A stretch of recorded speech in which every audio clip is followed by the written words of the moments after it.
एक खूबसूरत प्रिंसेस को दो बदतमीज लोग घेरे ह्यूदा। उनकी गंदी नजरें उनकी हवास को छुपा नहीं पा रही थी और जैसे ही वो कोई घटिया काम करने बेलदा, अचानक ऊपर से एक दर्दनाक चीख सुनाई दी। दोनों ने इंस्टिंक्टिवली ऊपर देखा और उन्हें बस ऊपर से एक फिगर गिरते हुए दिखी। झाओ फैन पूरा आउट ऑफ कंट्रोल था और धड़ाम से तीनों के बीच में गिरा। अरे, मैंने अभी गेम कंप्लीट किया था ना, मैं अभी भी यहाँ कैसे? झाओ फैन लड़खड़ता हुआ उठा और इधर उधर देखने लगा। उसका दिमाग पूरा घूम गया था, समझ नहीं आ रहा था क्या हुआ। मेरी प्रिंसेस कहाँ है? उसने लेफ्ट साइड देखा। जितन वहां एक दुखी बेचारी सी शक्ल बनाकर खादी थी। उसकी आंखें पूरी भरी हुई थी, जैसे अभी रो पड़ेगी। और जब उसने उन दोनों गुंडों को देखा, झाओ फैन को तुरंत पूरा मैटर समझ में आ गया। गुस्से से भरकर वो जोर से चिल्लाया, "तू हरामखोर, मेरी प्रिंसेस को किडनैप करने की हिम्मत कैसे की?" वो दोनों एक दूसरे का चेहरा देखने लगे। उनके माथे से ठंडा पसीना बहने लगा। अभी तो उन्होंने झाओ फैन को इस कब्रिस्तान में फेंका था। उसकी बेकार बॉडी के हिसाब से उसे अब तक मर जाना चाहिए था, पर ये तो जिंदा उनके सामने खड़ा था। ये सोचते ही दोनों ने अपने हथियार निकल लिए। उनकी आंखों में किलिंग इंटेंट साफ दिख रही थी। उन्होंने डिसाइड किया कि झाओ फैन को एक बार फिर यमराज के पास भेजा जाए। जैसे हाई ब्लेड उसकी तरफ आया, झाओ फैन ने इंस्टिंक्ट से राइट साइड डॉज किया। जानलेवा वार तो भाग गया, पर वो स्टिंगिंग पेन और ब्लेड से आई तेज हवा ने भी उसका दिल जोर से धड़का दिया। जमीन की घास तो बहुत रियल लग रही है, गेम जैसा बिल्कुल नहीं है। झाओ फैन ने कंफ्यूज होकर चारों तरफ देखा और उसके दिमाग में एक ऐसी बात आई जो उससे इम्पॉसिबल लग रही थी, पर वो यूज डिनाई भी नहीं कर सकता था। क्या मेन ट्रांसमाइग्रेशन कर गया? यूज पीछे हटते देख वो दो गुंडे बुरा सा हंस पड़े। अभी तो बड़ी बड़ी बातें कर रहा था, क्या हुआ? अब डर गया क्या? देखते हैं अब कहाँ भागेगा तू। झाओ फैन एक एक कदम पीछे हटा और तुरंत हाथ उठाकर बोला, "आरी, आराम से बात करते हैं ना, हम डिस्कस कर सकते हैं।" पर वो कब सुनने वाले थे। दोनों ने एक साथ तलवार घुमा दी। मौत के इस मोड़ पार झाओ फैन ने अपनी आंखें बंद कर ली। उसके जहां में बस एक ही नाउम्मेद ख्याल दौड़ गया, अब तो सच में मेरा दी एंड हो गया। अचानक एक दिल दहलाडीन वाली आवाज आई। जमीन बुरी तरह हिलने लगी और वो दोनों गुंडे जमीन पर पड़े थे, हाथ पैर फैलाए, सिरों पर बड़े गुब्बारे, बेहोश हो चुके थे। जब झाओ फैन ने आंखें खोली तो उसके पूरे बदन पर गेम का एक जाना पहचाना आर्मोर सेट चढ़ा हुआ था। अरे, ये तो मियर गेम वाले इक्विपमेंट है ना, रियल लाइफ में कैसे आ गए? झाओ फैन की आंखें हैरत से बड़ी हो गई और फिर उसके कण में एक रहस्यमयी आवाज गूंजी, "प्लेयर की एबिलिटीज चेक हो रही है, रिक्वायरमेंट्स मैच कर गई है, divine martial supreme system officially activate हो चुका है।" झाओ फैन की आंखें बड़ी हो गई क्योंकि उसके सामने अचानक एक स्टेटस विंडो दिखा जिसमें उसकी बेसिक इन्फो क्लियरली लिखी हुई थी। उसका दिल एक पाल के लिए थरथरा गया क्योंकि ये बिल्कुल गेम के इंटरफेस जैसा था। इसका मतलब ये था कि जब वो इस दुनिया में आया तो सिस्टम भी उसके साथ आ गया था। ये ख्याल आते ही वो जानी पहचानी आवाज फिर से सुनाई दी। उसे न्यू यूजर रिवॉर्ड्स मिलने की खबर दे रही थी। झाओ फैन ने बिना सोचे तुरंत रिवॉर्ड्स क्लेम कर लिए। न्यू यूजर गिफ्ट पैक में था 1 स्टार मार्शल अप्रेंटिस का status, 1 lakh point martial skill 1000 pound throw और 1 मिनट का डिवाइन ग्रेड इक्विपमेंट का ट्रायल। ये सुनकर वो खुद को रोके ना पाया और जोर से हंस पड़ा। पहले तो वो बस कंफ्यूज्ड था, यकीन ही नहीं हो रहा था कि वो टेलीपोर्ट हो गया है, पर अब जब सिस्टम उसके पास था तो इस दुनिया को एक्सपीरियंस करना अचानक बहुत मजेदार हो गया था, बिल्कुल एक रियल लाइफ गेम खेलने जैसा। थोड़ी देर बाद वो दोनों गुंडे होश में आए, सर फटने को हो रहे थे और बदन बुरी तरह कांप रहा था। लेकिन तब तक झाओ फैन ने पूरा आर्मोर और हथियार पहन लिए थे। उसकी पर्सनालिटी बिल्कुल बदल चुकी थी। उसकी वो गुस्सा वाली हवा देखकर उन दोनों के चेहरे का रंग उड़ गया। बस एक दूसरे से चिपककर वो एक कोने में सिमट गए। झाओ फैन ने अपने हाथ में लंबी तलवार कास के पकड़ी। बस एक सिंपल मूव से उसने दोनों गुंडों को हवा में उछल दिया और वो बुरी तरह जमीन पर लड़खड़ते हुए गिरे। जितन की तारीफ भरी आंखों के सामने उसने सिस्टम से नया नोटिफिकेशन सुना, सुप्रीम कंप्रिहेंशन एट्रीब्यूट मिल गया है और divine skill 10 meridians divine word समझ ली है। साथ ही 400 experience points, 40 strength points mile और 3 स्टार मार्शल अप्रेंटिस बन गया। मॉन्स्टर्स मार्क लेवल अप करना कितना मस्त है। झाओ फैन ने एक्साइटमेंट में चिल्लाया, पर उसके बाद डिवाइन ग्रेड इक्विपमेंट का ट्रायल टाइम भी खत्म हो गया। उसके बॉडी पार सारे आर्मोर लाइट में बादल कर गायब हो गए। थोड़ा अफसोस तो हुआ, पार यूज एक्सेप्ट करना पड़ा, कम से कम अभी का क्राइसिस तो सॉल्व हो गया था। जब आसपास कोई और नहीं था तब जितन वाह करके रोने लगी और सीधे उसकी बाहों में समा गई। वो बार बार यंग मास्टर बुला रही थी। उसने झाओ फैन को जोरों से गले लगा लिया। इतनी नजदीकी से उसका चेहरा लाल हो गया, दिल की धड़कन तेज हो गई। ये मानना पड़ेगा, एक हसीना को अपनी बाहों में पाकर शांत रहना मुश्किल था। हाय, यंग मास्टर, जितन को लगा अब मैं आपसे कभी मिल नहीं पाऊंगी। डरो मैट। झाओ फैन ने धीरे से उसे अलग किया। उसकी आवाज मजबूत और शांत थी। आज से मैं तुम्हें प्रोटेक्ट करूंगा, अब तुम्हें कोई तकलीफ नहीं होगी। लेकिन हम झाओ फैमिली तो वापस नहीं जा सकते, तो अब हम कहाँ जाएंगे? जितन ने डांट डांट पूछा। उसकी वो मासूम और बेचारी शक्ल देखकर किसी का भी दिल पिघल जाए। झाओ फैन को रहने की जगह की ज्यादा चिंता नहीं थी। उसने जल्दी ही जितन के साथ मोयुन रिज जाने का फैसला किया, जहां वो मॉन्स्टर्स को हरकर लेवल अप करेगा और अपनी कल्टीवेशन भी बढ़ाएगा। जहां तक झाओ फैमिली की बात थी, वो जल्द ही वापस आएगा। सब कुछ अपना हक है, सब वापस लेने। लेकिन इसी दौरान झाओ फैमिली के अंदर छुपी हुई हलचल थी। पावर की इस जंग में झाओ फैन के भाई ने उसे मरने के लिए लोग भेजे थे। वो शमशान वाली घटना, वो सब उसी की साजिश थी। अफसोस, वो झाओ फैन की जान नहीं ले पाया। 10 दिन बीत गए थे और अभी तक कोई खबर नहीं थी, जिसे वो बेचैन और गुस्से में था। झाओ डिलू। 10 दिन हो गए। वो नालायक है, कहा। वो बिगड़ा हुआ यंग मास्टर गरज रहा था। गुस्से में उसने अपने हाथ का कीमती चाय का कप जमीन पर पाटक दिया। Young master, Zhao Fan Moyun ridge भाग गया है। हमारे लिए उसकी तलाश करना बेहद मुश्किल है। लेकिन वो सिर्फ 3 स्टार मार्शल आर्टिस्ट है। मोयुन रिज में घुसना मतलब सीधा मौत को गले लगाना। ये सुनकर झाओ डुलू थोड़ा कांप गया। उसकी आंखों में एक ठंडी शातिर चमक दिखी। ये जवाब उसे बिल्कुल पसंद नहीं आया। उसकी आंखों में एक ठंडी चमक आई और उसने गुस्से से झाओ डिलू की कॉलर पकड़ ली। जोर से बोला, कुछ भी हो जाए, झाओ फैन को ढूंढो। जिंदा चाहिए या उसकी लाश। इस भरी दबाव के आगे झाओ डिलू ने सर झुककर मान लिया, अपनी जान की कसम खा ली। और फिर जल्दी से झाओ मैनर से निकल गया, ताकि अस यंग मास्टर को और गुस्सा न आए। और तो और जब वो अकेला रह गया, उसका चेहरा और भी बिगड़ गया। उसने अपने दिल में इरादा कर लिया था, इस झाओ फैमिली का सिर्फ एक हाई यंग मास्टर होगा, और वो और कोई नहीं, सिर्फ वो खुद होगा। लेकिन इसी दौरान मोयुन रिज में झाओ फैन बिल्कुल भी उस खतरे में नहीं फंसा था जिसका झाओ डिलू ने अंदाजा लगाया था। वो जिसे मौत के मुंह वाली हालत कह रहे थे, उसके लिए तो वो हालत जैसे एग्जिस्ट ही नहीं करती थी। इसके उल्टा झाओ फैन तो अपनी कल्टीवेशन बढ़ाने और अपनी शक्ति को डेवलप करने में खूब मजा ले रहा था। उसकी ताकत दिन बी दिन और बढ़ती जा रही थी। जितन हमेशा उसके साथ थी, जिसे उसका मूड और भी हल्का रहता था। दोनों ने मोयुन रिज के किनारे पर एक छोटा सा घर बनाया, यूज टेम्पररीली आराम करने का ठिकाना बना लिया। कुछ दिन बाद झाओ फैन ने जितन से कहा कि वो वहीं रुककर उसका इंतजार करे। उसने कहा कि जब उसकी प्रैक्टिस पूरी हो जाएगी तो वो वापस आकार यूज ले जाएगा। और बस इसी वक्त मोयुन रिज का डंजियन ऑफिशियली स्टार्ट हो गया। झाओ फैन पूरे जोश और कॉन्फिडेंस के साथ सीधा अंदर घुस गया। इसी दौरान झाओ डुलू और उसके लोग भी उसकी लोकेशन ढूंढ चुके थे। लेकिन पिछली बार वाली गलती दोबारा ना हो, इस डर से उन्होंने जल्दी में कोई कदम नहीं उठाया। उन्होंने पहले जाकर रिपोर्ट करने का फैसला किया। डंजियन के तीसरे दिन तक झाओ फैन वहां के मॉन्स्टर्स के लिए एक बुरा सपना बन चुका था। कई छोटे मॉन्स्टर्स तो उसको अपनी पूरी ताकत दिखाने का मौका भी नहीं देते थे और मर जाते थे। ये देखकर उसे शक होने लगा, क्या वो मॉन्स्टर्स कमजोर थे या वो खुद इतना स्ट्रांग हो गया था? कुछ भी हो, ये उसके लिए एक अच्छी खबर थी। कुछ और दिन बीत गए।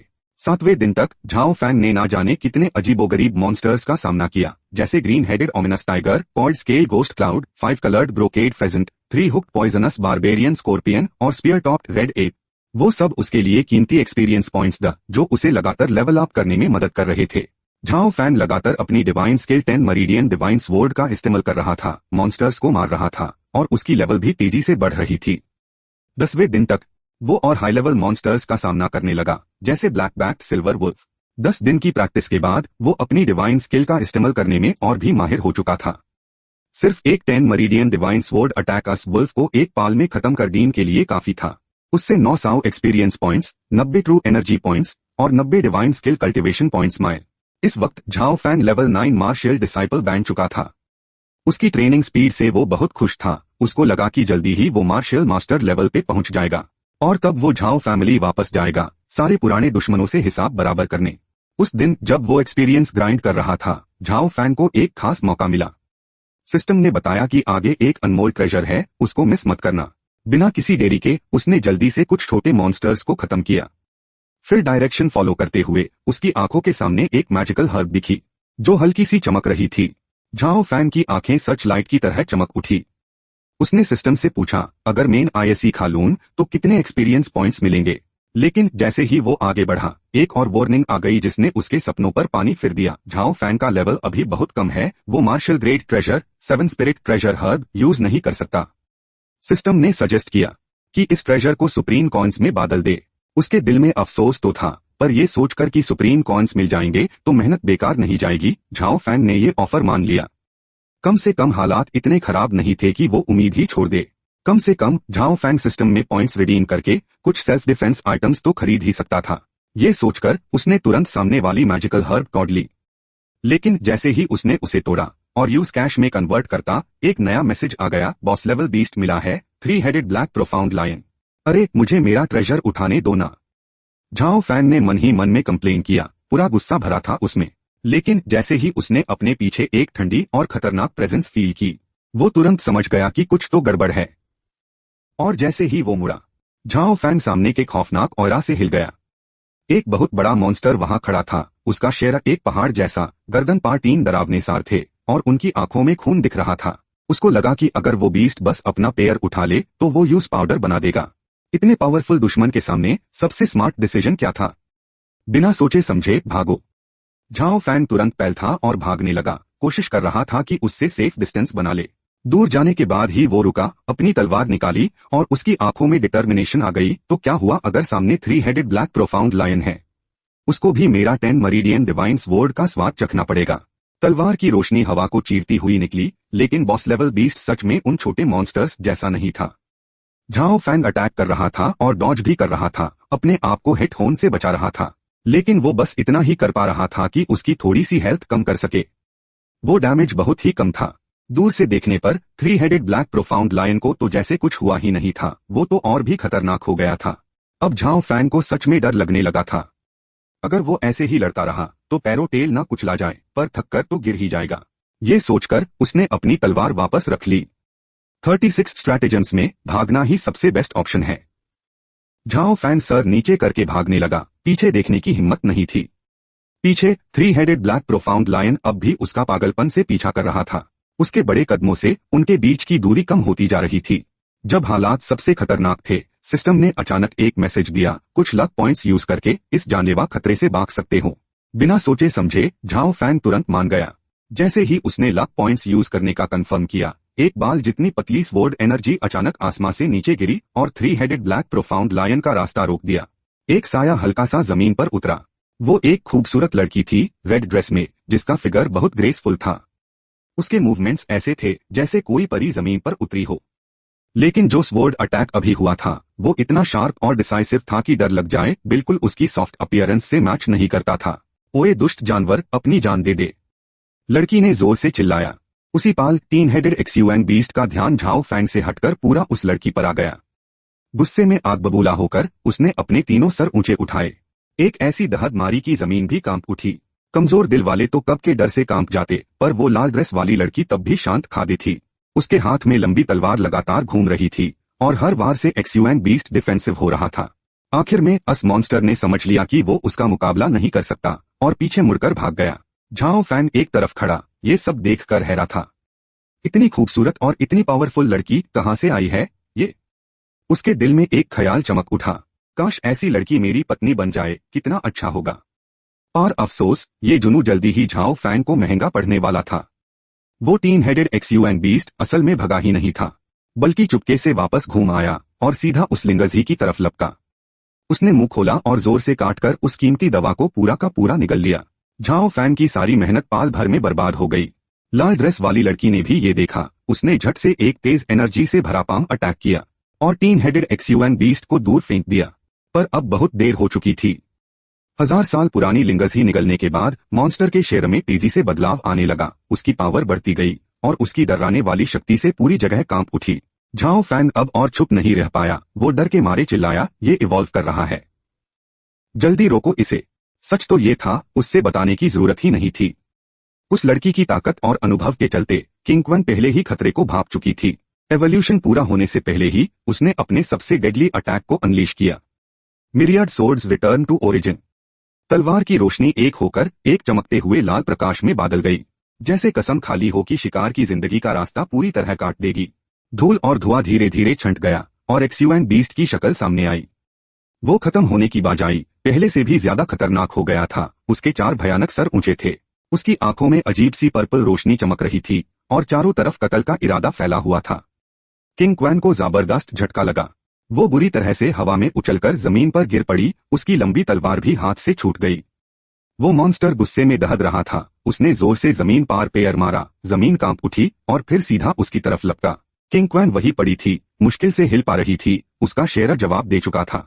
उसने आंखें बंद कर ली, आंसू बह रहे थे और वो नाउमीडी में दांत पीस कर बोली, कमा वक्त तक हिल भी नहीं पा रही। उसके कपड़े फाटे ह्यूदा मिट्टी और खून से सें। उसके दिल में एक दुखी ख्याल आया, क्या आज मैं यही मर जाऊंगी? ये सब देखकर झाओ फैंग भी धरती पर धर्म से गिर गया। उसकी आवाज कांप रही थी, घबराहट से भरी थी। ऐसे भी हार गए, अब तो सच में काम तमाम हो गया। उसके दिमाग में सबसे पहला ख्याल भागने का आया, अपनी जान बचाने के लिए। पर उसी पाल उसके अंदर की अच्छाई ने उसे चेताया, जा नहीं सकते, वो तुम्हें बचते ह्यू हाय तो जख्मी हुई है। फिर उसकी बुराई ने जोर से जवाब दिया, भागोगे नहीं तो मारोगे क्या? अपनी जान सबसे जरूरी है। झाओ फैन के मन में दो सोच तेजी से टकरा रही थी। अच्छी सोच ने दानता, बस भागना जानते हो, क्या तुम आदमी कहलाने के भी लायक हो? बुराई ने बेरहमी से पलटवार किया, मेरी बातों में लेक्चर दे रहे हो? सच मानो मैं तुम्हें सबक सिखा दूंगा।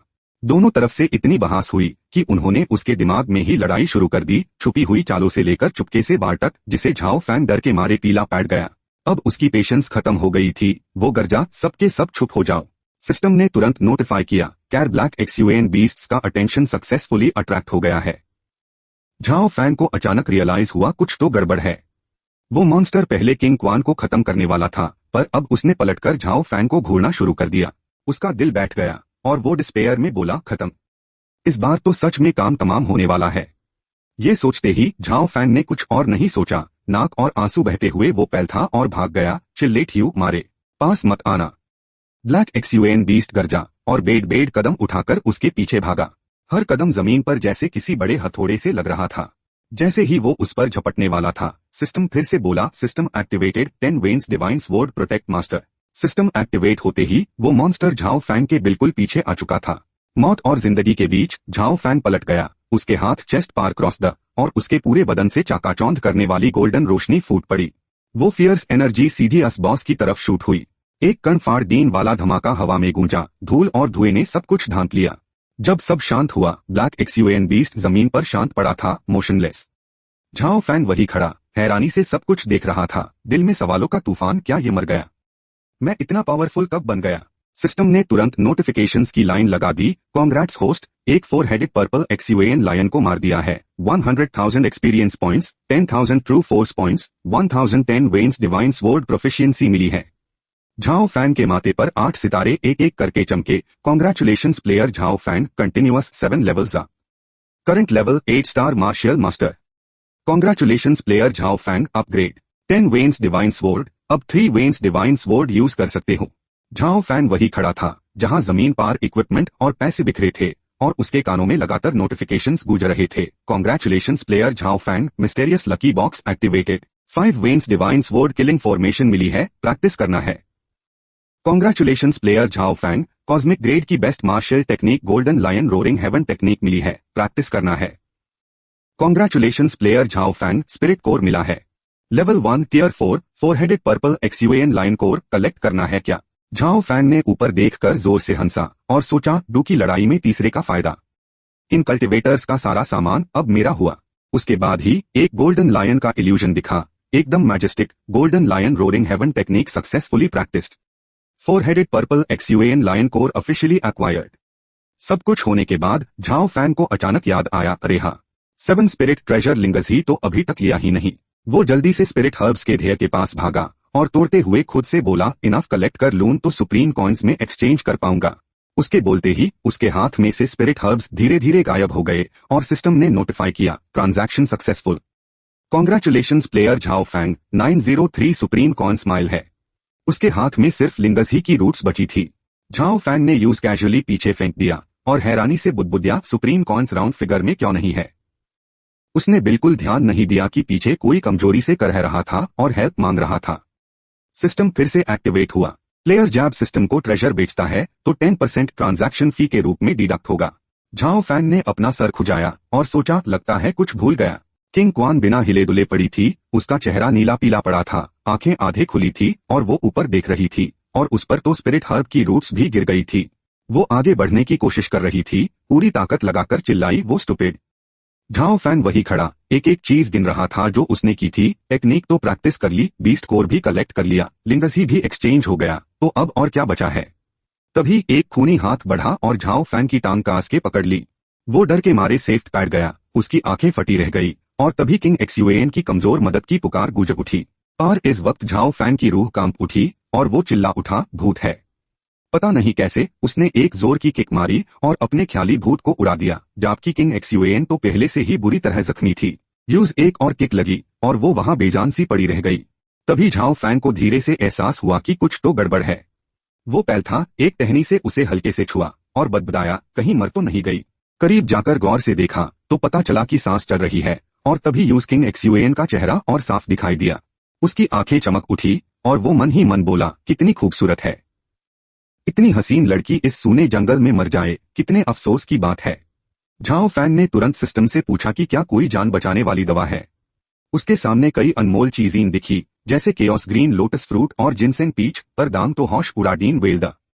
वो बदबदाया, ये कैसी दवा है, इतनी महंगी, कोई सस्ती वाली नहीं है।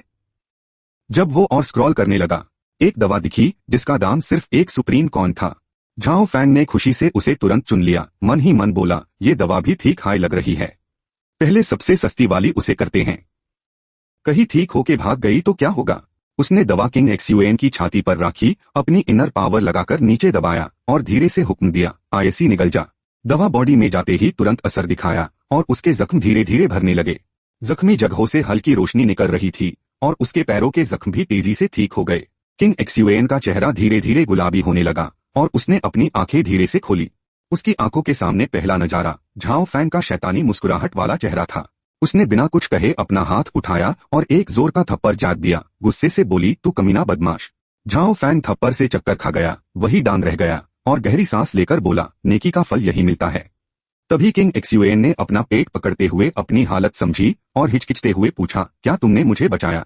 झाओ फैंग ने अपना चेहरा पकड़े हुए रूखे अंदाज में जवाब दिया, खुद ही देख लो, यहाँ और कोई है क्या।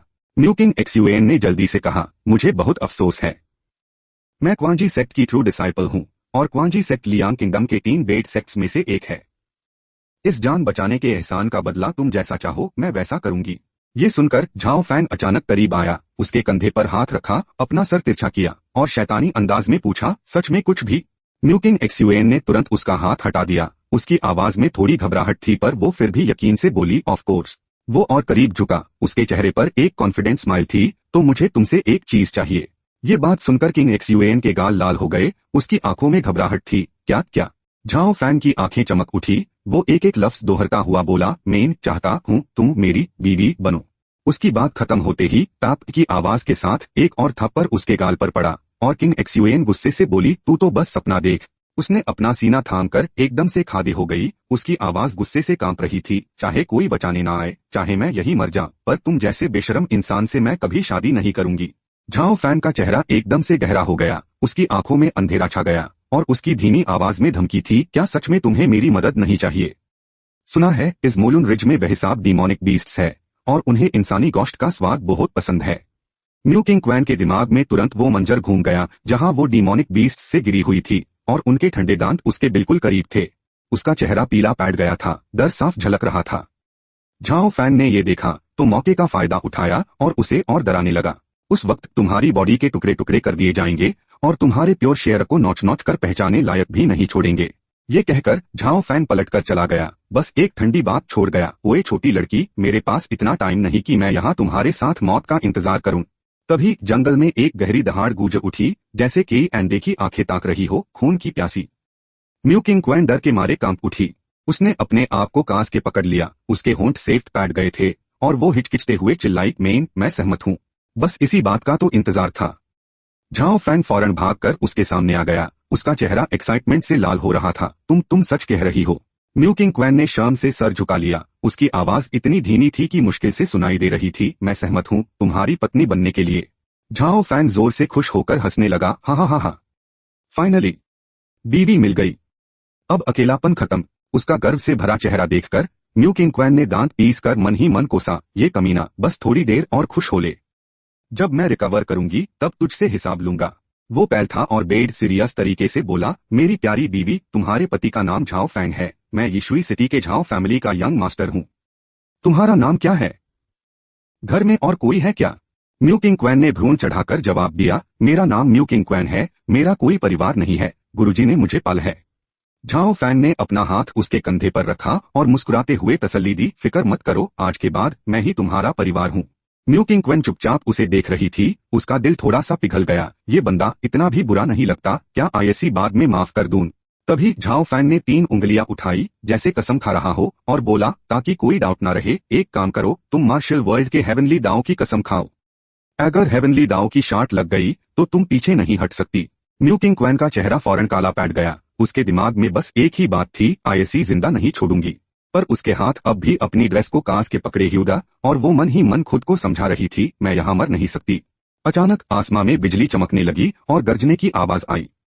म्यू किंग क्वैन ने अपने हाथ सीने पर कास लिए, आंखें बंद की और कांपते हुए बोली, मार्शल वर्ल्ड के हेवनली दाओ, आप गवाह रहे, मैं म्यू किंग क्वैन यहाँ कसम खाती हूँ कि मैं अपनी मर्जी से झाओ फैन की पत्नी बनूंगी। कसम खत्म होते ही आसमां में हेवनली दाओ की एक चमकदार रोशनी फूट पड़ी जो सीधे उस पर पड़ी। म्यू किंग क्वैन ने आगे कहा, हेवनली दाओ गवाह रहे, अगर मैं ये कसम तोड़ती हूँ तो 5 बिजलियां मुझ पर गिरे, मैं राख हो जाऊं और हमेशा के लिए खत्म हो जाऊं। कसम पूरी हुई, हेवनली दाओ की रोशनी धीरे धीरे गायब हो गई और फिर 2 सुनहरी किरणें बनकर दोनों की बॉडीज में समा गई। उस अजीब रोशनी को अपनी बॉडी में समाते ह्यू महसूस करके झाओ फैन ने चिंता से पूछा, ये क्या था? म्यू किंग क्वैन शार्मेट ह्यू धीमी आवाज में बोली, अब से हम हेवनली दाओ द्वारा माने गए हस्बैंड वाइफ है। तुम ये कैसी बातें पूछ रहे हो, क्या अब भी कुछ बाकी है? झाओ फैन इतना इमोशनल हो गया कि उसकी आंखों में आंसू भर आए और उसने जोश से चिल्लाया, फैंटास्टिक। उसका दिल खुशी से झूम उठा, फाइनली उसकी बीवी बन गई थी। वो पूरे जंगल में दौड़ता रहा, उसके चेहरे पर ऐसी खुशी थी जिसे छिपाया नहीं जा सकता था और वो खुद से बदबदाने लगा, इस जिंदगी में फाइनली अकेलापन छूट गया। झाओ फैमिली के मेरे पूर्वजों, कृपया मेरे गवाह बनो। म्यू किंग क्वैन ने अपना मुंह ढककर धीरे से हंसी, यूज ये सब मजेदार भी लगा और थोड़ी बेचैनी भी हुई। उसने नरम आवाज में दांता, सच में कितना पागल है। झाओ फैन पैल था, अपना हाथ उसके कंधे पर रखा, उसकी आंखों में एक अजीब सी सीरियसनेस थी, बीवी तुम थोड़ा इंतजार करो, मैं अभी तुम्हारे लिए हीलिंग पिल्स ढूंढ कर लाता हूँ। उसकी बात खत्म होते ही वो टीयर की तरह तेजी से निकल गया। किंग क्वान वही खादे रह गई, उसके चेहरे पर एक कंफ्यूज्ड एक्सप्रेशन था। थोड़ी देर में झाओ फैन भागता हुआ वापस आया, हांफते हुए, हाथ में एक बहुत बड़ा सा गोला लिए। वो एक्साइटेड होकर चिल्लाया, वाइफी, ये लाइफ क्रिएशन पिल है, इसे तू पक्का ठीक हो जाएगी। उस रिडिकुलसली बेड गोली को देखकर किंग क्वान की आंखें फाइल गई और वो डर के मारे चिल्लाई, इसको भी कोई पिल कहता है क्या? क्या तू मुझे मारने आया है? या लगता है मैं बहुत जी चुकी हूँ। झाओ फैन ने जल्दी से हाथ हिलाया और एक्सप्लेन किया, मैं सच कह रहा हूँ, तू अभी अभी ठीक हुई है, बॉडी अभी वीक है, इसीलिए। उसकी बात अभी पूरी भी नहीं हुई थी। किंग क्वान ने अपना सर पकड़ लिया था, वो लड़खड़ा रही थी, चेहरा पीला पैट गया था, मेरा सर बहुत चक्कर खा रहा है। झाओ फैन तुरंत टेंस हो गया, मन ही मन सोचा, कुछ गड़बड़ है। क्या पिल का असर खत्म हो गया था? उसका चेहरा सीरियस हो गया, आंखों में गहराई आ गई, अगर ऐसा है तो फिर, बोलते हुए झाओ फैन ने वो जायंट पिल पकड़ी और जोर से उछल पड़ा। वो सीधा किंग क्वान की तरफ लपका, मुझे ब्लेम मत करना। पिल के टकरते ही एक जबरदस्त आवाज आई, पूरा जंगल हिल गया। वो खुद भी बोल उठा, कितना बड़ा धमाका है। किंग क्वान की बॉडी में अचानक बदलाव आया, वो हवा में सस्पेंड हो गई, चमकती हुई रोशनी से घिर गई और उसके चारों तरफ हल्की पिंक स्पिरिचुअल एनर्जी दिखने लगी। वो और घनी होती गई, धीरे धीरे उसकी हर इंच स्किन में घुसने लगी और उसे लपेटने लगी। झाओ फैन ने ऊपर देखा और मन ही मन तारीफ की, सिस्टम का प्रोडक्ट है तो लाजवाब तो होगा ही। इसके लिए मैंने पूरे 499 खर्च किए। सुप्रीम कॉइन्स कोई छोटी रकम नहीं थी। बदलाव खत्म के बाद किंग क्वान ने धीरे से आंखें खोली, अपनी बॉडी को महसूस किया। हैरानी से उसने देखा कि उसके सारे जख्म गायब हो चुके थे, उसके गालों पर हल्की लाली आ गई। झाओ फैन वही बैठा था, वो उसे बिना शर्म के गो रहा था और बोल उठा, क्या जबरदस्त फिगर है। किंग क्वान तुरंत चिल्लाई, परवर्ट, देखना बंद कर। उसने अपना हाथ उठाया, उसकी उंगली पार कॉस्मिक रिंग हल्का सा चमका, उसमें से कपड़े निकाले और बस पल को झपकते ही किंग क्वान ने एक नई ड्रेस पहन ली थी, उसका चेहरा और भी खूबसूरत लग रहा था। झाओ फैन उसके पास आया, उसका हाथ पकड़ा और मुस्कुराते हुए पूछा, वाइफी, हम घर कब चलेंगे? लेकिन अनएक्सपेक्टेडली किंग क्वान ने अपना हाथ वापस खींच लिया और कुछ कदम पीछे हट गई। झाओ फैन ने कुछ गड़बड़ महसूस की और जल्दी से पूछा, वाइफी, क्या हुआ तुझे? उसने अपना सर घुमा लिया, उसकी आंखों से नजरें चुराई, धीरे से जवाब दिया, मुझे बचाने के लिए शुक्रिया, लेकिन हम दोनों के बीच का फैसला बहुत बड़ा है। अगर उस इंसान को पता चल गया तो शायद तू बहुत खतरे में पैठ जाएगा। ये बोलकर किंग क्वान ने हल्का सा सॉरी कहा और मुड़कर चली गई, झाओ फैंग को जंगल में अकेला छोड़कर। उसने एक बार वाईफी पुकारा, फिर जैसे उसे कुछ समझ आ गया हो, उसका रोका हुआ हाथ भी धीरे से नीचे गिर गया। झाओ फैंग वही खड़ा रहा। उसने अपनी मुट्ठियां कास ली, चेहरा गुस्सा और उदास था। फैसला बड़ा है ना? उसकी आंखों में धीरे धीरे डिटर्मिनेशन आ गई। किंग क्वान, तू देखना, जब मेरा रियम इतना हाई हो जाएगा मैं खुद तेरे सेक्ट में आऊंगा और तुझे शान से वापस ले जाऊंगा। डोर किंग क्वान ने पलटकर नीचे देखा। उसकी आंखों में जुदाई का दर्द था, आंसू चमक रहे थे। उसने मन ही मन बस इतना कहा, आई एम सॉरी। और उधर झाओ फैंग के हाथों से स्पिरिचुअल एनर्जी निकल रही थी। जोर से ऐलान किया, मुझे मॉन्स्टर्स मारना है, मुझे लेवल अप करना है, मुझे अपनी वाइफी को वापस लाना है। वो डिमोनिक बीस्ट्स के झुंड में घुसा, इधर उधर वार कर रहा था। उसके मूव्स लगातार चल रहे थे। वो जोर से चिल्ला उठा, डिमोनिक बीस्ट्स, मैं आ गया। तलवार चमकी और वो गर्जा, मर जाओ। तुरंत ही अनाउंसमेंट हुई, कांग्रेचुलेशंस, झाओ फैंग ने ग्रीन हेडेड किलर टाइगर को खत्म कर दिया है। 9000 experience points, 900 true power points और 910 vein divine sword mastery points हासिल किए हैं। फिर अगला दुश्मन भी जल्दी ही हार गया। तभी सिस्टम अनाउंसमेंट फिर से हुई, कांग्रेचुलेशंस प्लेयर झाओ फैंग ने कॉर्ड स्केल क्लाउड पाइथन को हरा दिया है। 9000 एक्सपीरियंस पॉइंट्स माइल है, 900 ट्रू पावर पॉइंट्स और 910 vein divine sword mastery points. Zhao Fang ने हाथ हिलाया, बिजली की तरह रोशनी चमकी। 3 वेन डिवाइन स्वॉर्ड की किल फॉर्मेशन तुरंत एक्टिवेट हो गई। उसके एरिया में जितने भी demonic beasts the sword QI से टकराकर गिर गए, उनकी दर्दनाक चीखें पूरी वादी में गूंज उठी। एक हफ्ते बाद झाओ फैंग घने जंगल में खड़ा था। पैजीन से उसकी पीठ भीग चुकी थी। वो सोच रहा था कि वो अब किस लेवल पार पहुंच गया है। उसने जल्दी से सिस्टम इंटरफेस खोला। स्क्रीन पर दिखा, player Zhao Fang, level martial general 1 star. Luck value बहुत बढ़ गई है। 10 वेन डिवाइन स्वॉर्ड मास्टरी लगातार बढ़ रही है। वो हर लाइन को देखते हुए धीरे से खुद से बोला, पूरे यीशुई सिटी में मार्शल जनरल 1 स्टार लेवल भी अब टॉप लेवल का एक्सपर्ट माना जाता है। ये सोचते ही झाओ फैंग ने तुरंत झाओक्सुआ माउंटेन रेंज छोड़ दी, किसी को ढूंढने वापस जाने के लिए। वो डिमोनिक बीस्ट्स जिन्हें उसने सताया था, तब जाकर उनकी जान में जान आई। ओह गॉड, वो खतरनाक इंसान आखिर चला गया।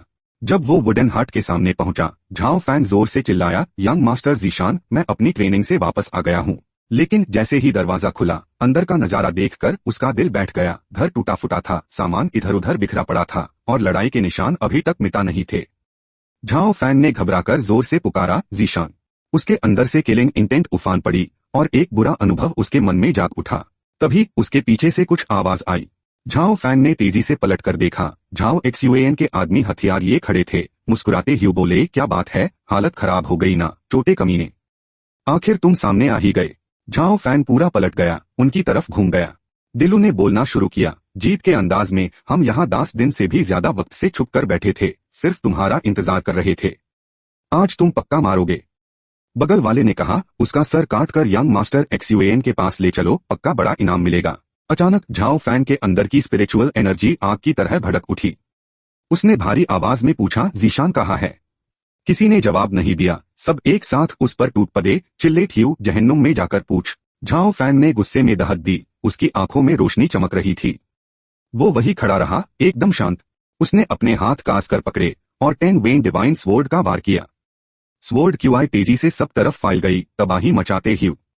उनके हथियार टुकड़े टुकड़े हो गए और एक एक करके सब हवा में उछल गए। जंगल में वो वुडन हट स्पिरिचुअल एनर्जी से घिर गया। चमकदार रोशनी फैल गई और फिर धमके के साथ फट गया। धुआं और मिट्टी छा गई, लकड़ी के टुकड़े बिखर गए। झाओ एक्सयूएन के आदमी हवा में उछल गए, बुरे तरह जमीन पर गिर पड़े। सिर्फ एक बार में सबके सब धूल चाट रहे थे। झाओ फैंग रुका नहीं, वो तुरंत बाहर की तरफ भागा। मन ही मन बोला, जीशान, तुम्हें मेरा इंतजार करना होगा। इसी वक्त यीशुई सिटी के होंगताई गेट हॉल में टायनजी एक लक्ष्यूरी प्राइवेट रूम के अंदर झाओ एक्सयूएन खुशामद करते हुए हंस रहा था और सीतू भाई से बोला, सीतू भाई, आप यीशुई सिटी में आए हैं, मैं आपकी ज्यादा खातिरदारी नहीं कर पाया, उम्मीद करता हूँ आप बुरा नहीं मानेंगे। उसके सामने वाला आदमी बस नफरत से होंठ दबाए हुए था। ये कोई और नहीं, बिलुओ सिटी लॉर्ड का बेटा और क्वांजियन सेक्ट का इनर डिसाइपल सीतू फैंग था। सीतू फैंग धीमे से मुस्कुराया। उसकी नजर पर्दे से ढके बेड की तरफ गई, जहां से हल्की हल्की आवाजें आ रही थी। वो आगे बढ़ा और झटके से पर्दा हटा दिया। उसके चेहरे पर सैटिस्फैक्शन दिख रहा था। पलटकर सीतू फैंग के चेहरे पर एक बदमाश स्माइल थी। अच्छा है, अब तुम जा सकते हो। झाओ एक्सयूएन ने सर झुकाया और हाँ भरी। दरवाजा बंद करते हुए अदब से बोला, तो मैं अब सीतू सर की मौज मस्ती में खलल नहीं डालूंगा। बेड पार जीशान के हाथ कांस के बंधे थे, मुंह में कपड़ा ठूसा हुआ था। वो चीख नहीं पा रही थी, बस सिसक रही थी। आंसू गालों से बहते, उसके चेहरे पर सिर्फ मायूसी थी, पर उसके दिल में लगातार एक ही पुकार थी, यंग मास्टर जल्दी आओ, अपनी शान को बचा लो। सीतू फैंग बेड के पास खड़ा था, लालची नजरों से यूज गो रहा था। उसकी आंखों में हवा साफ झलक रही थी। उसने सोचा इस छिपे हुए यीशुई सिटी में इतनी खूबसूरत दिलकश हसीना मिलेगी, सोचा ना था। हवास उस पर हावी हो गई, वो एक पाल भी खुद को रोक ना सका। उसने झटके से अपने कपड़े फड़े और गंदी घिनौनी बातें करते हुए बोला, छोटी हसीना चुपचाप मेरी सजा कबूल कर ले। उसका नंगा जिस्म एक पागल जानवर की तरह उसकी तरफ लपका। जीशान उसकी दीवानगी देखकर दार के मारे सेफ्ट पैड गई, रोटी हुई चीख रही थी मदद के लिए। उसकी दर्द भरी चीखों से वो रुका नहीं, बल्कि और ज्यादा उत्तेजित हो गया। जितना चाहे चीख ले, गले फट भी जाए तो कोई तुझे बचाने नहीं आएगा। उसने गंदी हंसी हंसी और धीरे धीरे उसके पास आता गया। ठीक उसी पाल छत से एक साया खिड़की तोड़कर अंदर आया। ये झाओ फैंग था। वो भयंकर गुस्से में सीतू फैंग के चेहरे पर एक जोरदार किक मारी और गर्जा, किसने कहा कोई नहीं आएगा। ये किक इतनी तेजी से आई कि सीतू फैंग को संभालने का मौका ही नहीं मिला। वो हवा में उछलकर दूर जा गिरा और बुरी तरह जमीन पर लड़खड़ते हुए गिरा। झाओ फैंग ने जरा भी देर ना की और तुरंत जीशान के बंधन खोले। उसकी आवाज पाल भर में नर्म हो गई, जीशान तुम ठीक हो ना। आजाद होते ही वो तुरंत उसकी बाहों में सिमट गई और जोर जोर से रोने लगी। यंग मास्टर, जीशान बहुत डर गई थी, अगर आप एक पाल और देर करते तो मैं तो। उसने उसे झट से तसल्ली दी, बस अब मत डरो, मैं यहाँ हूं ना। दूसरी तरफ सीतू फैंग लड़खड़ते हुए खड़ा हुआ, दर्द और गुस्से से उसका चेहरा नीला पैट गया था। उसने दांत पीसकर एक एक शब्द बाहर निकला, कमीने, मुझ यंग मास्टर पर हमला करने की हिम्मत कैसे हुई तेरी। वो गरजा और लोगों को बुलाया।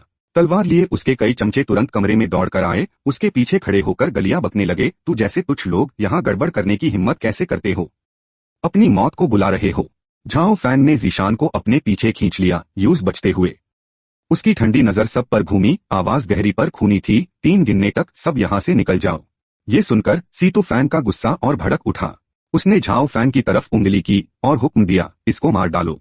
सारे चमचे तुरंत आगे बढ़े, हथियार लहराकर जोर जोर से शोर मचाते हुए। उनका जोश टॉप पार था। झाओ फैंग का चेहरा गंभीर था, उसके जिस्म से गर्मी निकल रही थी। उसने ठंडे लहजे में कहा, जन्नत का रास्ता छोड़कर तुम नरक में घुसना चाहते हो।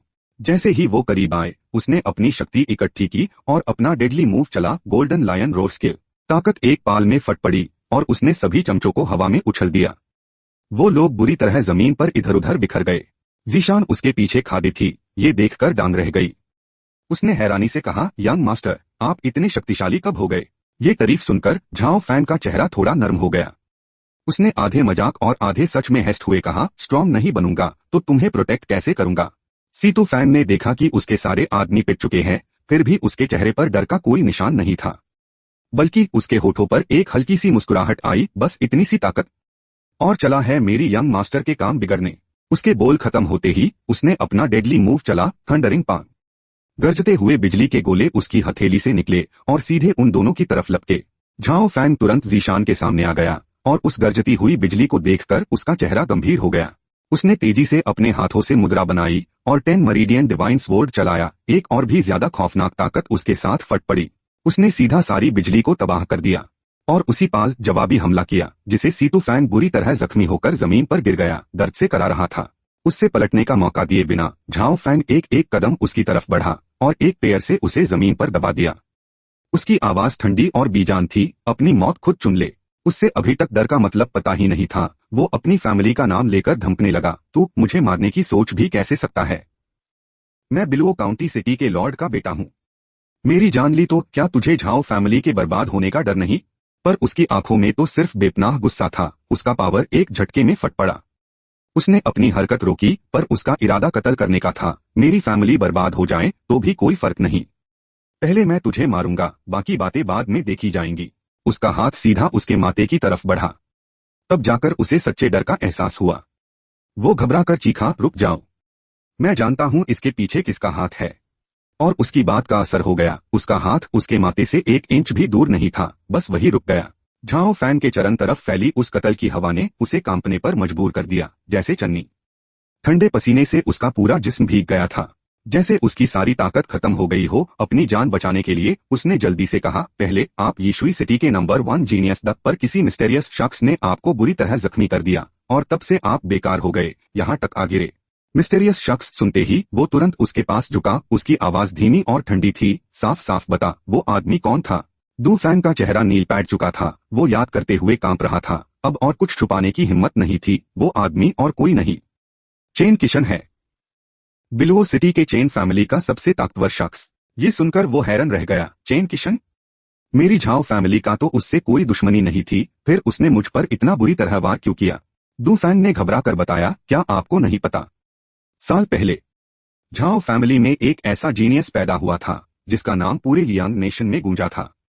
उसने चेन किशन को इतनी बुरी तरह मारा था कि तब से चेन किशन आपकी झाओ फैमिली से दुश्मनी रखता है।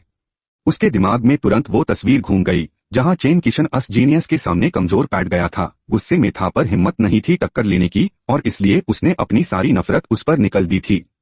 ये सोचकर उसे बस एक मजेदार चक्कर लगा, चेन किशन को मारा गया और उसने उल्टा मुझसे बदला लिया, तो क्या सारे नतीजे मुझे ही भुगतने पड़ेंगे? उसके दिल में गुस्से की आग भड़क उठी। उसका चेहरा गुस्से से काला पैट गया। दांत पीसकर उसने पूछा, झाओ फैमिली का जीनियस? मैंने उसके बारे में कभी सुना क्यों नहीं? आखिर वो था कौन? उसकी उस ताकतवर हवा ने दू फैंग को डर से पीछे हटने पर मजबूर कर दिया। वो घबराकर बोला, मुझे नहीं पता। आप झाओ फैमिली वापस जाएंगे तो जरूर पता चल जाएगा। मैंने आपको सब कुछ बता दिया है जो मैं जानता था। आपने मुझे छोड़ने का वादा किया था। यूज कांपते ह्यू गिजिडेट देखकर उसने अपना हाथ हमला करने के अंदाज में उठाया और हल्के से मुस्कुराते हुए ठंडी आवाज में कहा, तो फिर मैं ही तुम्हें तुम्हारी अंतिम यात्रा पर भेजता हूँ। अगले ही पाल एक दर्दनाक चीख पूरे कमरे में गूंज उठी और फिर झट से खामोशी छा गई। सारा काम खत्म करके उसने जीशान का हाथ पकड़ा और बाहर निकल गया। उसकी आवाज में अजीब सी नरमी थी, जीशान चलते हैं। वो मासूमियत से उसके पीछे चलने लगी, पर उसकी क्यूरियोसिटी छुपी नहीं रही। यंग मास्टर, हम कहाँ जा रहे हैं? उसने एकदम पक्के इरादे से जवाब दिया, झाओ फैमिली वापस अपना इंसाफ लेने। थोड़ी देर बाद झाओ मैनर के अंदर से एक दर्दनाक चीख गूंजी, पापा बचाओ मुझे। झाओ एक्सयूएन अपने पापा के पैरों में गिर पड़ा। बुरी तरह रोट ह्यू बोला, पापा? वो झाओ फैंग नाम का लड़का, उसकी पावर वापस आ गई है। उसने दू फैंग को भी बेकार कर दिया। अब वो यही आ रहा है। उसने झाओ मैंग के पैर कास कर पकड़ लिए। रोट ह्यू मिन्नाते करने लगा, मैं आपका एक लौटा बेटा हूँ पापा। अगर उसने मुझे मार दिया तो झाओ फैमिली का नाम तक मिट जाएगा। झाओ मैंग ने गुस्से में टेबल पटका और एक भयानक गाली देते हुए दहाड़ा। उसका चेहरा बिल्कुल बिगड़ चुका था। उसके दिल में नफरत का तूफान उमड़ पड़ा। 18 साल पहले झाओ झान ने मुझसे यंग मास्टर की पोजीशन छीन ली थी, और अब 18 साल बाद क्या उसका बेटा दोबारा मेरे बेटे के सर पर चढ़कर नाचेगा? ये बोलते ही वो गुस्से से आग बबूला होकर बाहर भागा, गुराते हुए एनफोर्समेंट हॉल तक पहुंचने की कसम खाए हुए था। इस बार तो झाओ फैंग को वो जिंदा नहीं छोड़ेगा। और इसी वक्त झाओ मैनर के बड़े दरवाजे के बाहर झाओ फैंग ने एक हाथ से चीशन को हल्के से थामा हुआ था। उसकी नजरें शांति से प्लेट पार टिकी थी, आंखों में गहरी नफरत छुपी थी। झाओ फैमिली, मैं आखिर लौट ही आया। और तभी हथियार लिए कई घर के गार्ड्स मैनर से बाहर निकल आए। झाओ फैंग पार चिल्ला रहे थे। उनकी तेज नजरें दोनों पर थी और हथियार उनकी तरफ ताने ह्यूदा। उन्होंने जोर से बोला, एल्डर के हुक्म से तुम्हें गिरफ्तार करके एनफोर्समेंट हॉल ले जाया जाएगा। चुपचाप हमारे साथ चलो। झाओ फैंग वो नहीं था जो किसी से डैब जाए। एक हाथ से चीशन को बचाते हुए उसने दूसरे हाथ से अपनी तलवार निकाली और गुस्से से गरजा, तुम घर के गार्ड्स की हिम्मत इतनी बढ़ गई है।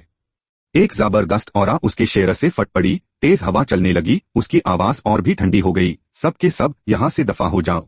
जैसे ही वो आगे बढ़े, सब पाल भर में हवा में उड़ गए और जमीन पर गिर पड़े। एक हाथ से चीशन को अपनी बाहों में महफूज रखते हुए उसने शांत स्वर में ऊंची आवाज में कहा, मुझे अपना रास्ता मालूम है, मैं खुद हाई एनफोर्समेंट हॉल आ जाऊंगा। हॉल के अंदर झाओ मैंग तख्त पर शाही अंदाज में बैठा था। जमीन पर 4 लाशें ठीक से राखी थी। ये सब झाओ एक्सयूएन के भेजे ह्यू असैसिन्स द। ठीक इसी पाल झाओ फैंग दरवाजे पर खड़ा था, हाथ में तलवार लिए, चीशन को अपने पीछे महफूज रखे हुए था। उसने ऊंची आवाज में अंदर पुकारा, झाओ एक्सयूएन, मैं आ गया। झाओ मैंग ने उसकी घमंडी शक्ल देखी, गुस्से से जल उठा और तुरंत जोर से दांत कर उस पर इल्जाम लगाया, झाओ फैंग, तुम्हारे तरीके जहरीले हैं। तुमने अपने ही लोगों को नुकसान पहुंचाया है। क्या तुम अपना गुनाह कबूल करते हो? पास खड़ा झाओ एक्सयूएन भी झट से बीच में बोला, झाओ फैंग, तुम फैमिली के रूल्स का मजाक उड़ाते हो और अब भी गुनाह कबूल नहीं करोगे।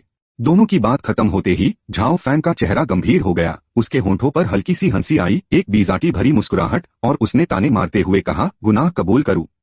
मैं तो झाओ फैमिली का यंग मास्टर हूं। तुम्हारी आखिर क्या औकात है जो मुझे मुजरिम ठहराने चले हो? ये सुनकर झाओ मेंग का गुस्सा काबू में नहीं रहा। वो एक झटके में खड़ा हो गया, उसकी तरफ सीधा इशारा किया और जोर से हुक्म दिया, अपने ही परिवार को नुकसान पहुंचकर भी ये जिद पर अड़ा है। कोई है? इस गद्दार को यही खत्म कर दूं। पलकों में दोनों को गार्ड्स ने घेर लिया। अपनी तरफ आती नुकीले बर्छियों को देखकर चीशन डर के मारे चिल्लाई, यंग मास्टर संभल के। झाओ फैंग अब भी शांत था। उसने अपनी ट्रू क्यूआई एक्टिवेट की और golden lion roars the sky skill चलाई। एक विशाल शेर खाली जगह से प्रकट हुआ। शेर का सर दहाड़ते हुए आगे बढ़ा, गार्ड्स को हवा में उछाल दिया। वो इधर उधर गिरने लगे, धूल उड़ने लगी। उस धूल के बादल से कई नुकीले बर्छियां बाहर उछलकर गिरी, चरण तरफ बिखर गई। एक बर्छी झाओ मेंग के सर के पास से गुजरी और दीवार में बुरी तरह जा घुसी। उसकी शक्ल डर के मारे सेफ्ट पैट गई और ठंडा पसीना उसके चेहरे से बहता चला गया। इधर एक और बर्छी झाओ फैंग की तरफ उड़ती हुई आई। उसने तेजी से खुद को बचा लिया। बर्छी उसके जूते के ठीक सामने जमीन में धंस गई। उसने चीशन को कास कर पकड़ा और तेजी से पीछे हट गया।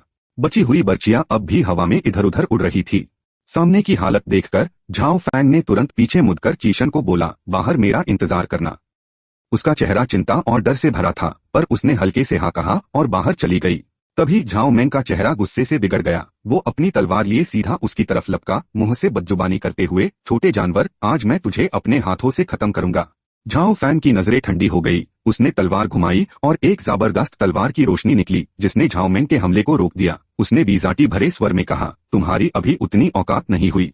दोनों हमले हवा में जबरदस्त तरीके से टकराए, जिसने एक भयानक जिलजाला पैदा किया जो चरण तरफ फैल गया।